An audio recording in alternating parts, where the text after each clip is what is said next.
2021 में family court में इनका 10 लाख का प्रपोजल था, परंतु इन्होंने पेमेंट नहीं किया, इसके कारण वो मीडिएशन फेल हो गया। No any dispute has been happened amongst the parties about the demand of dowry. अभी भी वो चेक बुक लेके आया हुआ है, जैसा भी इनका सेटलमेंट होता है तुरंत वो चेक बुक लेने से क्या होगा भाई? एक काम करो, अभी चेक बुक लेके आए ना, कहाँ बुलाओ भाई अपने पक्ष कर, बुलाओ अभी दो चेक बुक, इनको भी बुलाओ जी, अभी दिलवाते हैं चेक। अब पहले चेक अभी दीजिए 12 लाख का, और 2 दिन बाद फिर पेशी लगाते, फिर मान जाएंगे हम। चलिए, क्या है भाई? क्वेश्चन आप 498A के केस के लिए आए हैं, पार्टी की प्रेजेंस के लिए था आज, पार्टी के प्रेजेंस के लिए था, सेटलमेंट की बात चल रही थी, सेटलमेंट हो गया इनका लगभग फाइनल स्टेज पे है। फाइनल स्टेज हो गया, और फाइनल स्टेज में दोनों में 10 लाख देने के लिए पहले भी तैयार थे, अभी भी तैयार वन साइडेड है, अभी ऐसी कोई बातचीत नहीं हुई है। 2001 फैक्ट ये है, एज पर आवर इंस्ट्रक्शन 2021 में फैमिली कोर्ट में इनका 10 लाख का प्रपोजल था, परंतु इन्होंने पेमेंट नहीं किया, इसके कारण वो मीडिएशन फेल हो गया। दोनों पार्टी प्रेजेंस है। 2-3 साल बाद भी आज वही 10 लाख रुपए की बात कर रहे हैं, और जबकि एक बच्चा भी है और वाइफ है, तो कोई सोर्स ऑफ अर्निंग नहीं इनका है। ट्रांसफर पिटीशन भी लगा था क्या हमारे यहाँ? वो अलग नहीं लगा इसमें, वो अलग मुकदमा।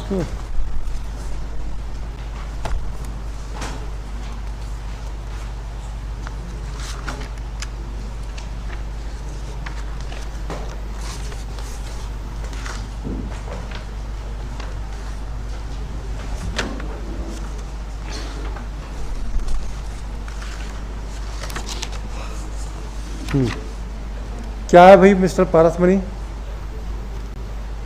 क्या मैटर है आपका, बता दो।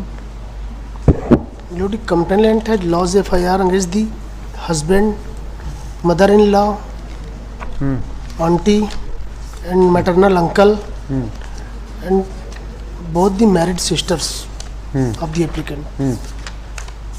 In this case, FIR has been lodged against the 6th person under section 498A, and stating that they have.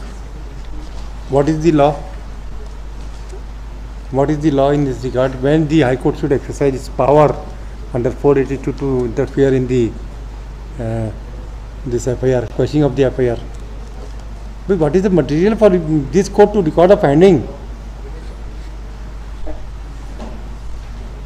And what is the law in this regard? What is your role? What is the role according to the? Kindly see the page number 42. Yes. An agreement has been executed by both the parties. क्या agreement? Complainant and her husband. क्या? Amongst, and as per that agreement, my lord, no any dispute has been happened amongst the parties about the demand of dowry. Only family dispute has happened amongst them. ये agreement कैसे हम आज मान लेंगे साक्षी के तौर के ऊपर, बिना उसकी गुणवत्ता को चेक किए? That is the part of challan, my lord. तो चालान है, तो चालान में वहाँ पे उस एग्रीमेंट में सही है झूठ है, कौन बात करेगा? हम कैसे देखेंगे केस में? अभी क्या स्टे है क्या प्रोसीडिंग? नो, अभी गवाही चालू हो गई? गवाही नहीं हुआ है, चार्ज फ्रेम हो चुका है इसमें। चार्ज फ्रेम हो गए जी। अब चार्ज जब फ्रेम हो गए तब हम कैसे 482 में इसको करेंगे? नोटिस में हम चाह रहे हैं कि कंप्रोमाइज का जो बात चल रहा था वो फाइनल स्टेज पे तो फाइनल स्टेज में कब तक पहुंचाएंगे? दोनों पार्टी आए हुए हैं। हमारे पास आने की जरूरत नहीं है, उनको समझौता एफिडेविट में पैल में यहाँ आना चाहिए कोर्ट में। हमको कोई, हमारे पास पार्टी को आने की जरूरत नहीं है यहाँ कोर्ट में। हमने तो बुलाया नहीं ना। As per direction of the honorable court, they have presence before this honorable court in several times, my lord. तो what is the object?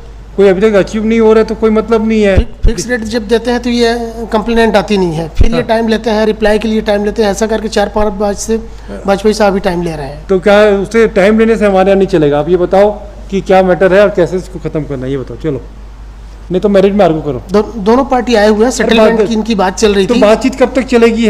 हरी कथा अनंत वैसे चलते रहेगा क्या? अभी भी वो चेक बुक लेके आया हुआ है, जैसा भी इनका सेटलमेंट होता है तुरंत वो चेक बुक लेने से क्या होगा भाई? या डीडी का ऑर्डर करे तो डीडी वो बनवा के देगा 2-3 दिन के अंदर। नहीं, कैसे होगा? आपका क्या मूव हुआ बताइए जरा। ऐसे चेक बुक लेके कोर्ट में आने से चला नहीं, है ना? अगर करने की होती नियत तो पहले करके आते। हमें मत बताया करें कि चेक बुक लेके। फैमिली कोर्ट में इनका सेटलमेंट का चल रहा था, इन्होंने चेक दे दिया मीडिएटर को, बाद में आपने डायरेक्ट क्यों नहीं दिया? डायरेक्ट क्यों नहीं दिया? चेक फैमिली कोर्ट के सामने इन्होंने ये फॉल्स स्टेटमेंट दिया कि इन्होंने पेमेंट कर दिया है। जब फैमिली कोर्ट जज ने बुला के वाइफ से पूछा तो वाइफ ने बताया मुझे कोई पेमेंट नहीं हुआ है। तो ये वहाँ कोर्ट पे चेक दिखाया, चेक में संभावना ये है कि वो बाउंस हो जाएगा, सपोज अगर हो जाएगा तो इसलिए कोर्ट ने इनको ये कहा कि आप या तो इनको बैंक ड्राफ्ट या इनके चेक इनके अकाउंट में जब जमा हो जाएगा तब डिसाइड होगा। Yes. इस कारण से फेल हो गया। इनकी गलती से डिफ़ॉल्ट से फेल हुआ। ये पेमेंट करने के लिए तैयार नहीं थे, ये आनाकानी करने लगे। ये केवल चेक दे के कंप्रोमाइज़ कराना चाहते थे और बाद में वो चेक जो है वो डिसऑनर हो जाता। ऑर्डर शीट में कहीं पर भी ये बात नहीं आया था। अरे आप लोग आपस में क्यों बात कर रहे हो भाई? बस उनको बोले, आप जब बोलते रहे उन्होंने बोला, आप उनको बोलने दीजिए। मैं तो नहीं था फैमिली कोर्ट में, मुझे जो इंस्ट्रक्शन है वो मैं हाँ, उनको बोलने दीजिए जितना बोलना है। एक काम करो, अभी चेकबुक लेके आए ना, कहाँ है? बुलाओ भाई अपने पक्ष कर, बुलाओ अभी दो चेकबुक, इनको भी बुलाओ, जी अभी दिलवाते हैं चेक। अब पहले इसको चेक अभी दीजिए 12 लाख का, और 2 दिन बाद फिर लगाते, फिर मान जाएंगे हम। चलिए।